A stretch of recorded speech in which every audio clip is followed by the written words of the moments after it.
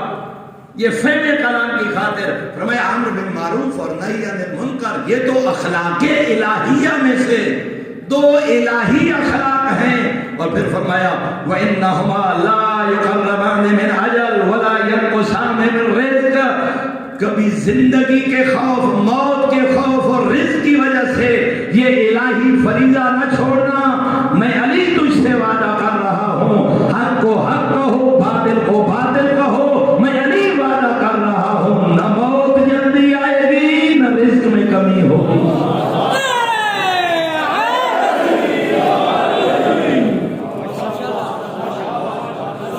یہ تو الہی اخلاق ہیں۔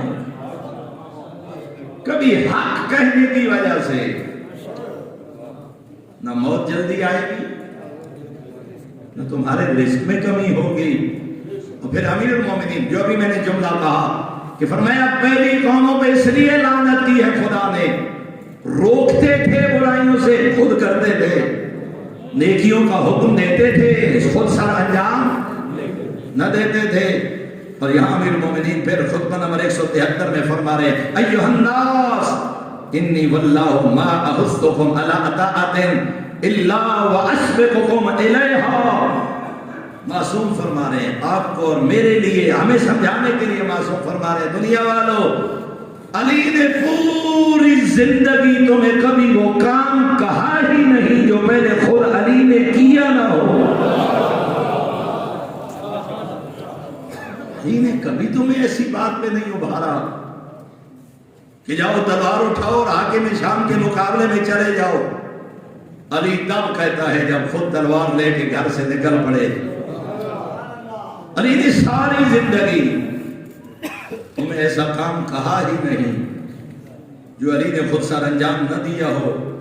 وَلَا أَنْهَاكُمْ عَنْ مَعْصِيَّةٍ إِلَّا وَأَتَنَاهَا قَبْلَكُمْ أَنْهَا۔ معصوم ہے، حجت خدا ہے، مگر مجھے اور آپ کو سمجھانے کے لیے فرما رہے ہیں کبھی علی نے کسی کو ایسے کام سے روکا ہی نہیں جس سے پہلے علی خود نہ روکے۔ امر و نہی کا معیار بیان فرما رہے ہیں۔ فرمایا میں علی کی سیرت یہ ہے، تب کسی کو حکم دیا جب خود اس عمل کو سر انجام دیا، تب کسی کو روکا جب علی خود رکے۔ اور پھر امیر مومنین فرماتے ہیں فَإِنَّ اللَّهَ سُبْحَانَهُ خطبہ نمبر 190 میں ارشاد فرمایا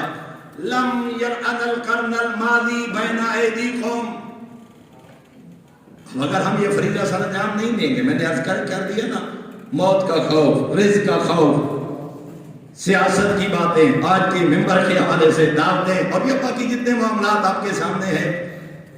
امیر مومنین آقا فرما رہے ہیں تم سے پہلے جتنی قومیں ملعون ٹھہری، جتنے لوگوں پہ لعنت کی گئی، فرمایا الا لترکہم الامر بالمعروف والنہی عن المنکر،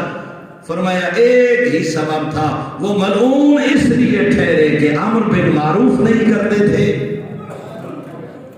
نہی عن المنکر نہیں کرتے۔ دین پامال ہوتا رہا،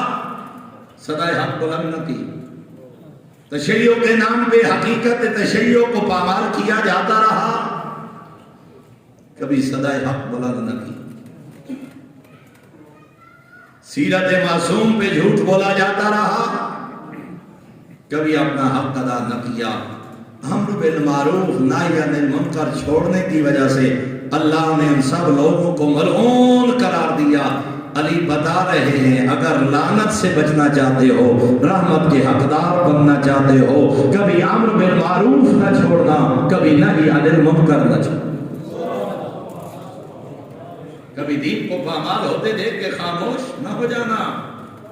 ہم دعاؤں کے سہارے کام چلاتے ہیں، ہم تو امریکہ اور اسرائیل کی بھی صرف نابودی کے لیے نعرے، بس یہی نماز میں دعا مانگی اللہ دشمنان اسلام کو اور دشمنان مذہب کو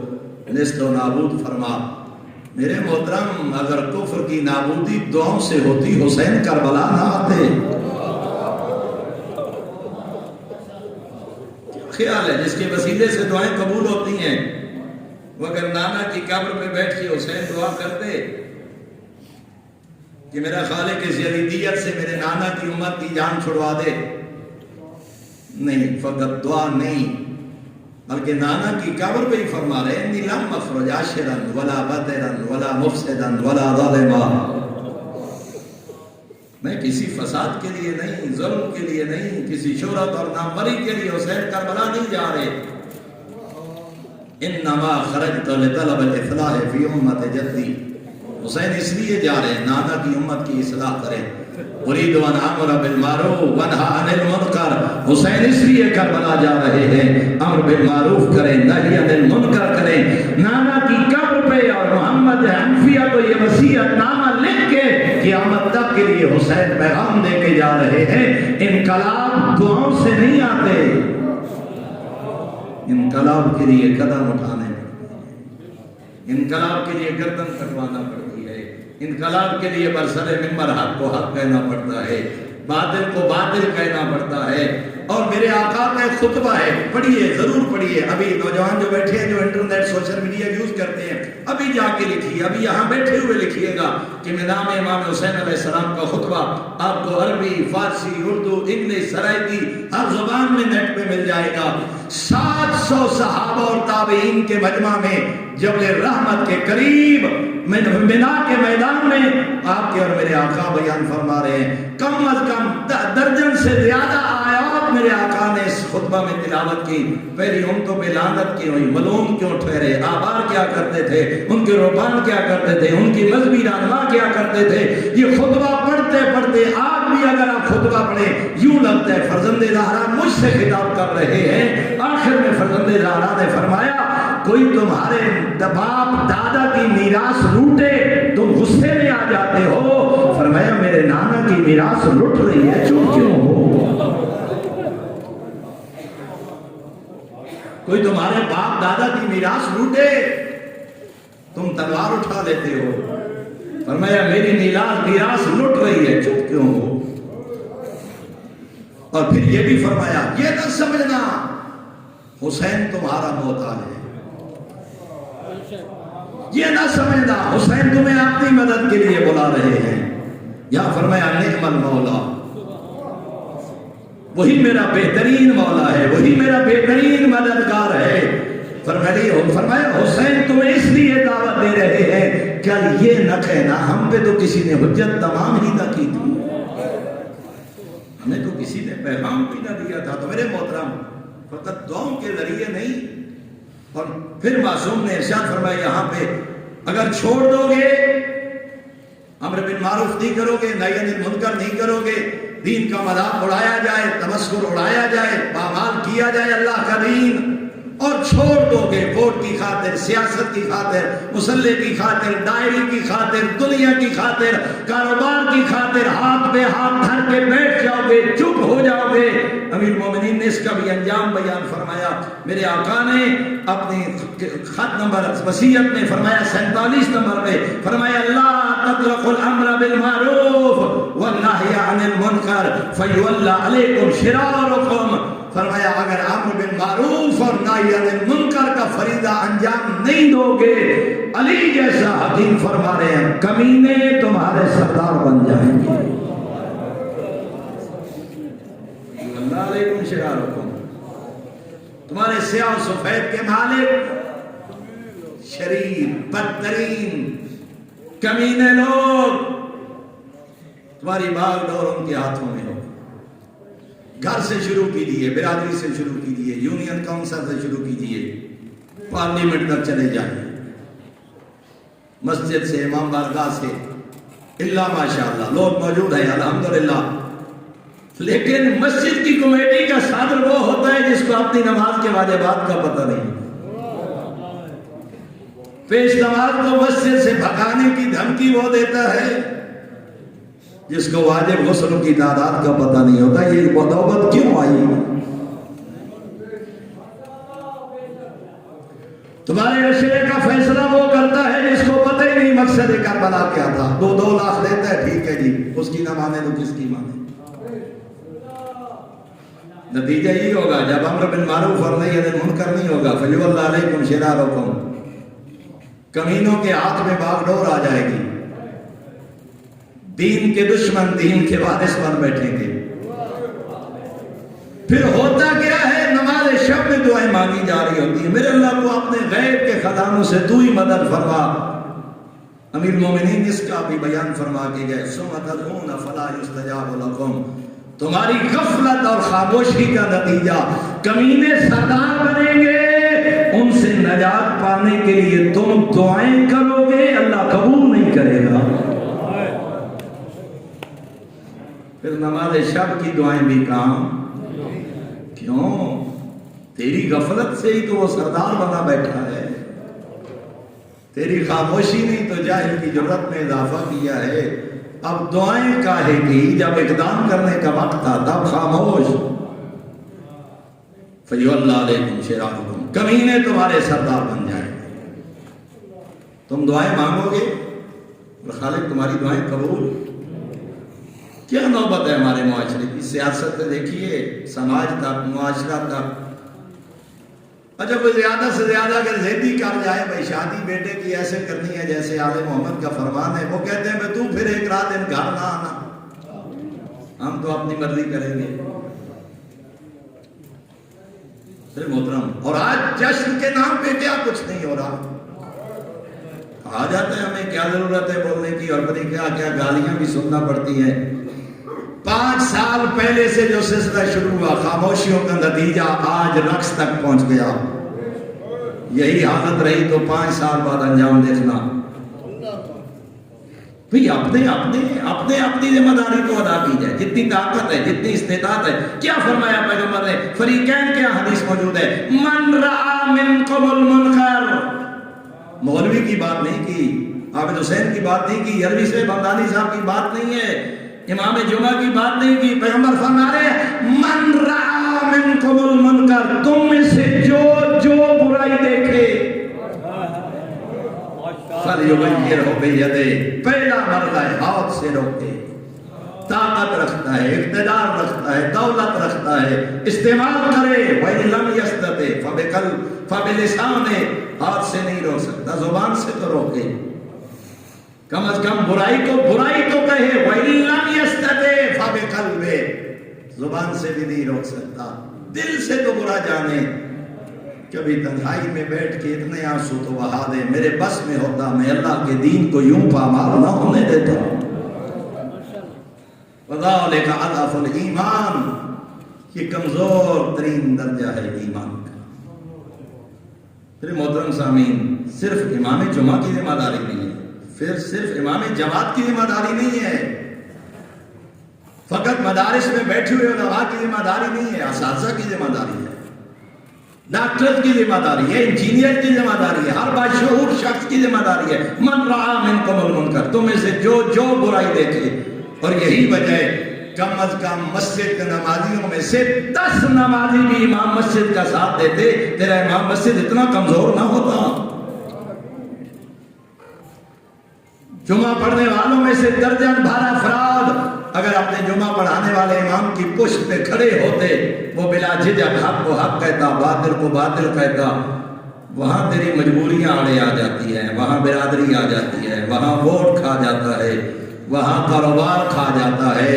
ابھی قبلہ صاحب فرما رہے تھے، وہ دین کو پامال کر کر کے جائیدادیں اکٹھی کرنے والا جب موت دیکھے گا ہاتھ کاٹے گا،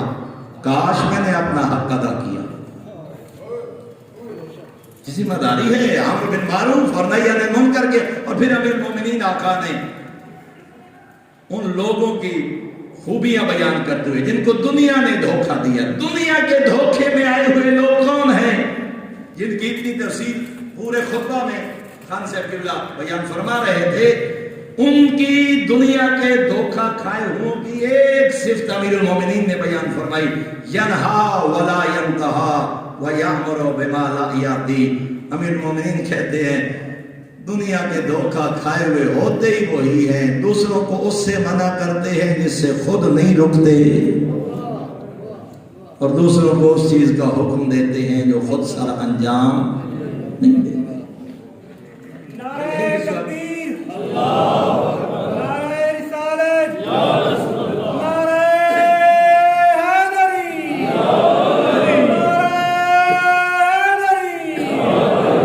نعرہ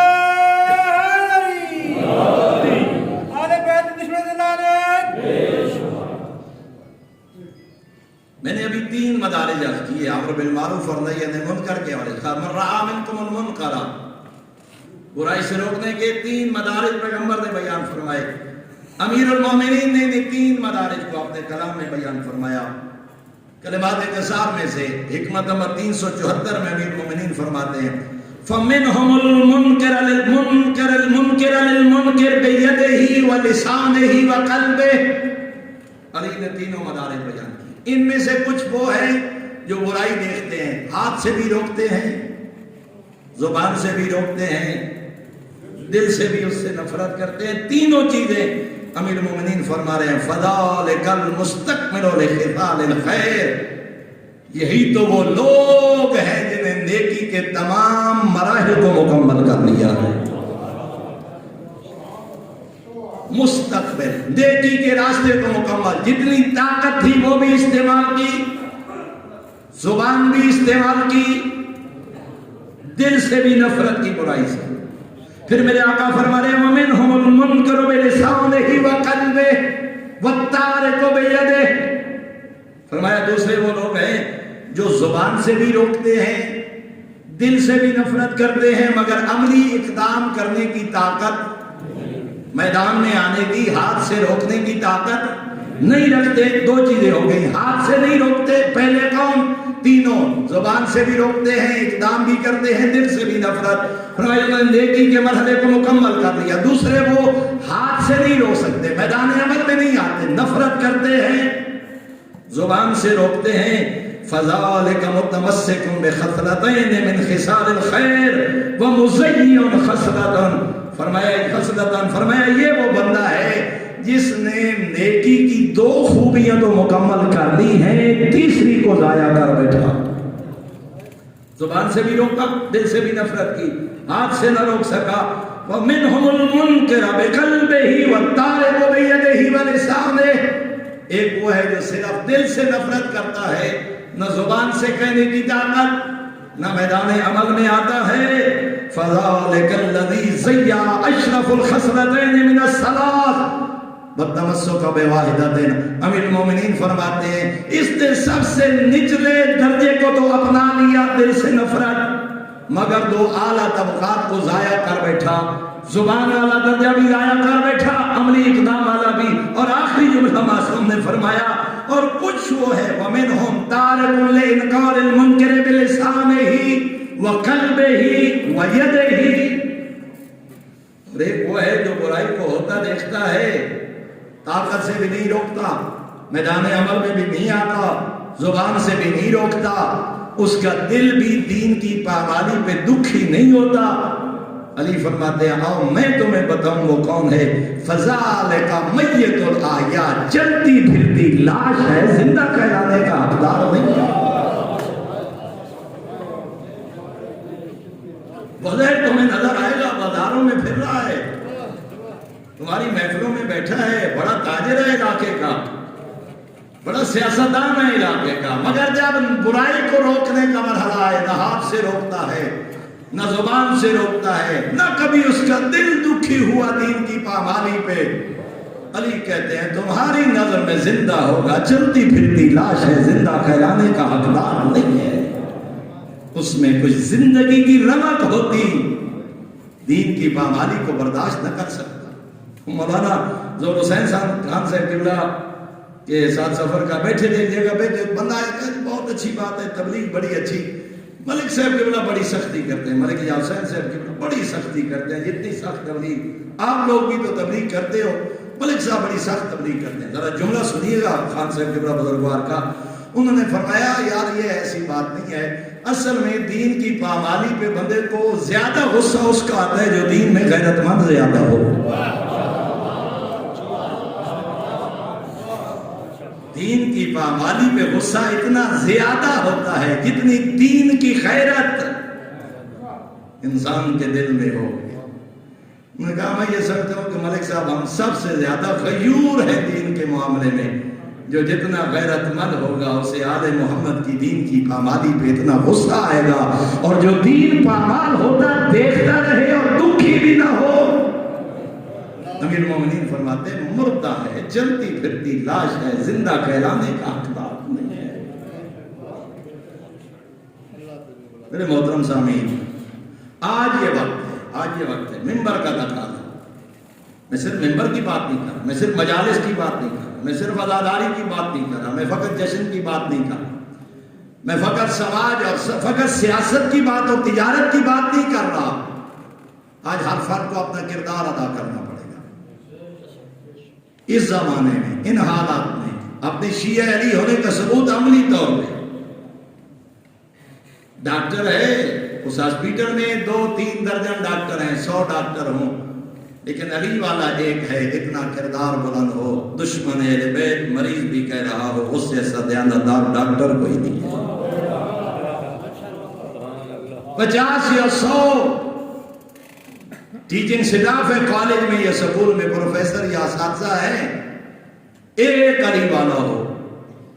جب بچے گھر میں جا کے سارے دن کا احوال بیان کریں، ان کی زبان میں یہ جملہ ہو، وہ جو ہاتھ کھول کے نماز پڑھتا ہے نہ رفع یدین، وہ جو مٹی پہ سجدہ کر رہا ہوتا ہے، نہ کبھی دیر سے آیا ہے نہ کبھی ہمارا وقت ضائع کیا۔ اساتذہ کا اثر ہوتا ہے، ڈاکٹر کا، وکلاء کا، انجینئرز کا۔ اور ایک بزرگ عالمین کے خوبصورت جملے ہیں، ناسبیہ ماں اپنے بچے کو بازار بھیج رہی ہو نا سودا سال خریدنے کے لیے، 1000 دکان ہو مارکیٹ میں، ایک دکان پہ سرکار وفا کا علم لگا ہو، وہ ناسبیہ ماں بھی اپنے بیٹے کو بھیجتے ہوئے کہ بیٹا سامان اس علم والی دکان سے خریدنا۔ اور جب وہی ناسبیہ ماں کو ناسبی بیٹا کہہ رہا ہوں، اماں وہ تو شیعہ ہے، اس ماں کا جواب یہ ہو، شیعہ تو وہ ہے لیکن وہ واحد بندہ ہے، نماز 2 نمبر دے گا، نماز 2 میں کمی کرے گا، تیرا کردار جعفر صادق کے مذہب کی تبلیغ بن جائے، تیرا عمل تیرے دین، اس کا نام ہے امر بالمعروف، اس کا میرے محترم سچوں میں سچ بولنا کون سا کمال ہے؟ سچ کی قدر تب ہوگی جب جھوٹ کے بازار میں سچ کی جنس پیش کی جائے، جب خیانتوں کے بازار میں امانت کی جنس پیش کی جائے، تب پتہ چلے گا سچ کیا ہے، جھوٹ کیا، کتنا اثر ہے تیرے امر بالمعروف نہی عن المنکر۔ اساتذہ، معاویہ ثانی، معاویہ اول کا بیٹا ہے، معاویہ اول کا پوتا ہے، یزید کا بیٹا ہے، خدا زندگی دراز کرے۔ قبلہ آفتاب حسین جوادی صاحب کی ہماری بدقسمتی، شاید 10% شیعہ بھی واقف نہ ہو کہ کیا کمال ہے اور کیا شخصیت ہے۔ قبلہ آفتاب حسین جوادی صاحب ایسے نادر و کمیاب شخصیات اس زمانے میں، کمال کے محسن مذہب و شخصیت۔ اس خطبہ کا انہوں نے ترجمہ بھی کیا ہے اردو زبان میں، اور اس کے تمام مقدمہ میں اس کی اسناد کو بھی درج کیا۔ خدا ان کو صحت اور طول عمر عطا فرمائے۔ معاویہ اول کا بیٹا پوتا ہے، یزید کا بیٹا ہے۔ کربلا کے بعد یزید کے دنیا سے چلے جانے کے بعد تخت پہ بیٹھ کے، ابھی 17واں دن تھا، تخت کے بیٹھ کے مسجد امیہ میں شام کے دربار میں کہہ رہا تھا، دنیا والوں جب زین العابدین زندہ ہوں میں کون ہوں اس منبر پہ بیٹھنے والا؟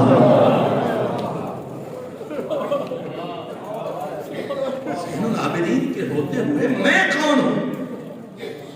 اس منبر پہ بیٹھنے والا؟ اور ایک خطبہ پڑھا،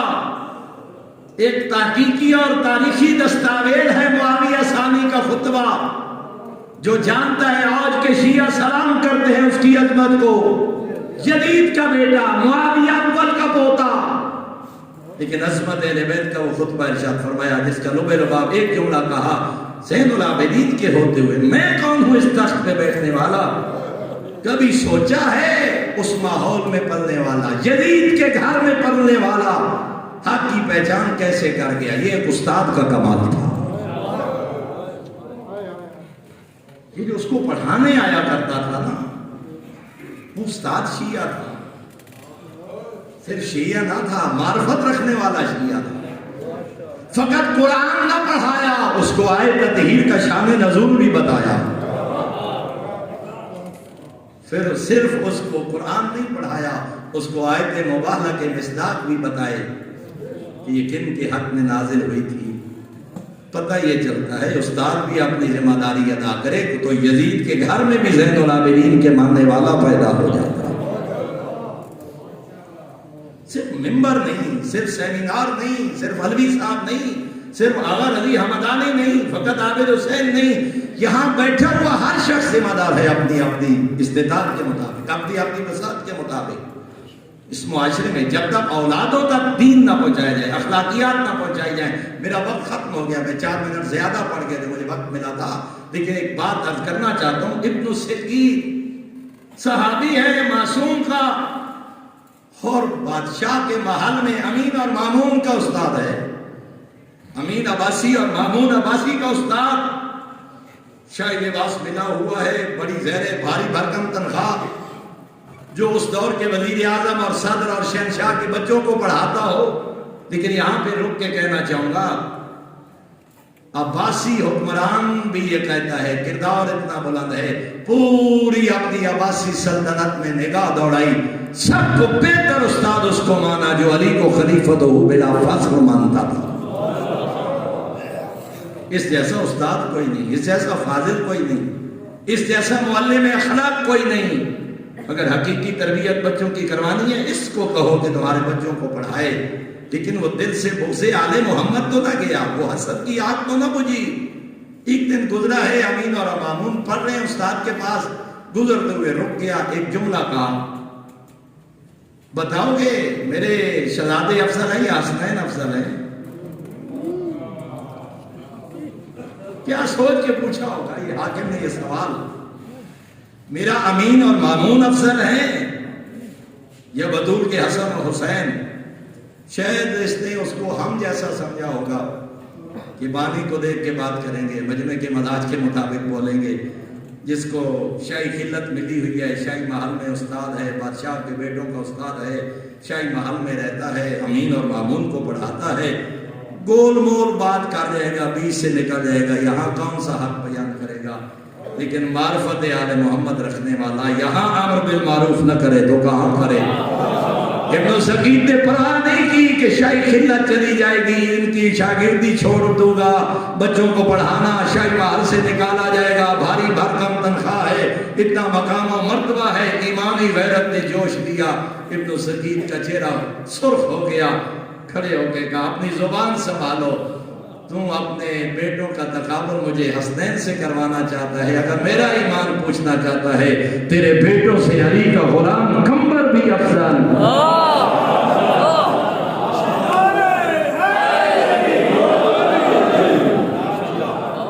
تیرے بیٹوں سے کہاں حسن و حسین، کہاں فرزندان زہرا؟ آپ مجھ سے پوچھتے ہیں، میں تمہیں بتاؤں، علی کا غلام کمبر بھی ان سے افضل،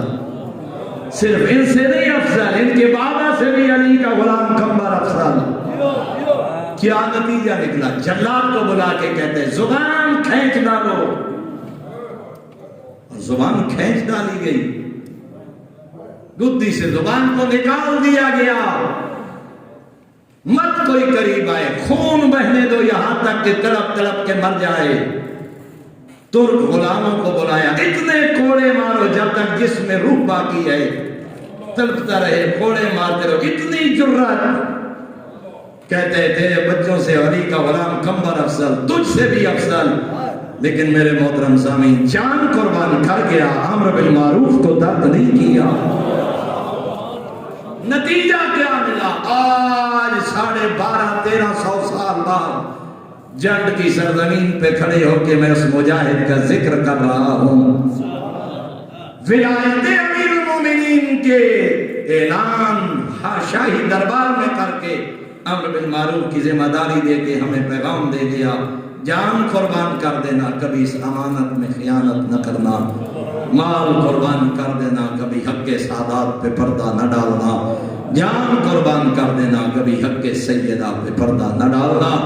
میں دسم دعا ہے کریم اللہ اس اہتمام کو اپنے دربار میں قبول فرمائے۔ میں نے ڈھیر ساری معروضات چھوڑ دی، ابھی میرے بعد 2 شخصیات موجود ہیں، تفصیل سے مسائل میرے بھائی برادر بزرگوار مولانا حامد علی صاحب پڑھیں گے، کیونکہ حکم ہے ایک جملہ ضرور آج کیے دیتا ہوں۔ ابھی دسمبر میں آگا شفا نجفی صاحب کے ساتھ سفر عمرہ پہ تھا، مدینہ میں اتفاق سے مجھے کتاب سے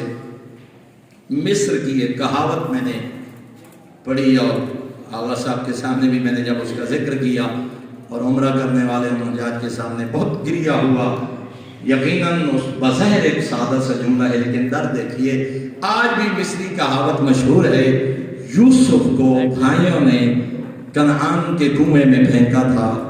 پھینک کے چلے گئے تھے۔ مصری کہتے ہیں اگر یوسف کی ایک بہن ساتھ ہوتی نا،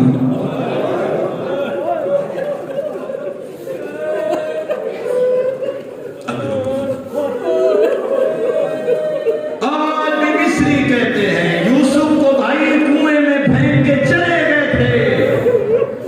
ان کے ہاں یہ ضرب المثل ہے، اگر یوسف کی ایک بہن ساتھ ہوتی کنعان کے اس کنویں پہ بیٹھی رہتی، جب تک یوسف باہر نہ آتے، چھوڑ کے نہ جاتی۔ اے علی کی بیٹی تیری عظمت کو کروڑوں سلام، اے علی کی بیٹی تیرے دکھوں میں سلام، کتنی عزت و عظمت کی مالک جو ایک لحظہ حسین کے بغیر نہیں گزارتی تھی، وہ 11 کی عصر کو کہہ رہی تھی حسین بہنوں کا آخری سلام، لیکن کس حالت میں کہہ رہی تھی؟ نہ غسل، نہ کفن، نہ دفن، نہ جنازہ، نہ قبریں، اور جب چھوڑی ہے نا بھائی کی مقتل اور دیکھا ہے سجاد کا چہرہ، مالیرہ کا تجود و نفسک، سجاد میں نے شام جانا ہے، تیرے چہرے کا رنگ تبدیل ہے، اتنا جملہ کہا، بھوٹی اماں رونا تو کیا کروں، اکبر جیسا بھائی، عباس جیسے چچا، حسین جیسے بابا، حبیب زہیر اور جون جیسے مہمان، ہائے اماں نہ جنازہ نہ قبریں، اماں کوئی مجھ سے بڑا غریب بھی ہے۔ ایک جملہ کہا علی کی بیٹی نے، سجاد وعدہ کرتا ہوں قبریں بھی بن جائیں گی، تیرے بابا کا علم اور ذکر بھی قیامت تک بلند رہے گا، سجاد تیری اور میری اپنی قسمت، سجاد تیری اور میری اپنی قسمت چھوڑ کے چلی گئی کربلا۔ کوئی گھر ایسا نہیں جس گھر سے جنازہ نہ اٹھا ہو، لیکن میرے محترم سامعین کیا حالات ہوتے ہیں جب گھروں سے جنازے اٹھیں۔ جوان بیٹے کا جنازہ ہونا، دروازے پہ مائیں رک جاتی ہیں، جنازہ قبرستان چلا جاتا ہے۔ جوان بھائی کا جنازہ ہو، بہنیں رک جاتی ہیں، جنازے قبرستان، جتنا پیارا بابا ہو، ہاں بیٹیاں رک جاتی ہیں، جنازے قبرستان چلے جاتے ہیں۔ اگر بات کی سمجھ آ گئی ہو، معمول ہے گھروں کا، پردے دار دروازوں پہ رک جاتے ہیں، جنازے قبرستان، ان کی غربت کا اندازہ کر، جنازے کربلا رہ گئے، بہنیں شام چلی، بیٹوں کے جنازے کربلا رہ گئے، مائیں شام چلی گئی، وہ بھائیوں کے جنازے بے گور و گبر کربلا رہ گئے، بہنیں شام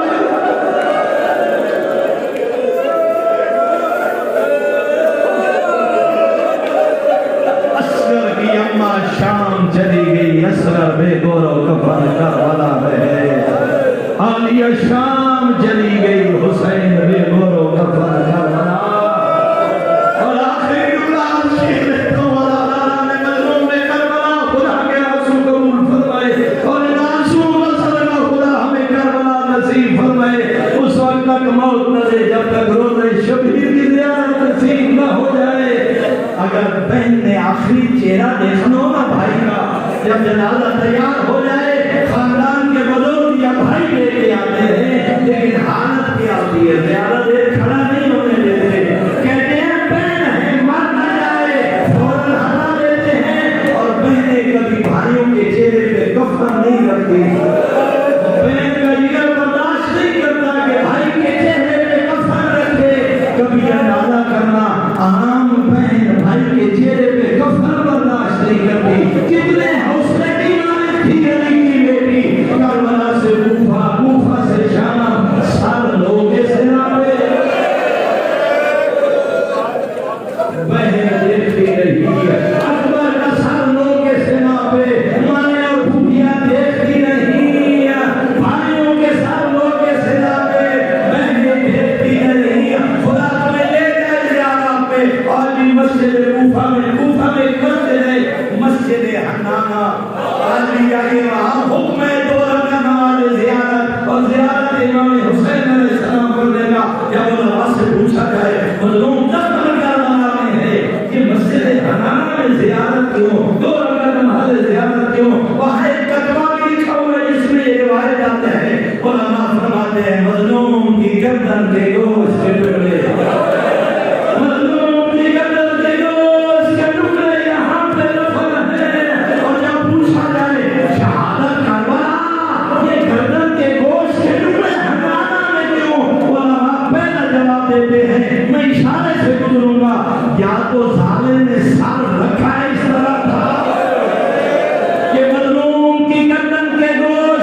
پہ سوار کرنے لگے، مظلوم کی رگوں سے گوشت کے ٹکڑے لٹک رہے تھے۔ روایت کہتی ہے کسی ہتھیار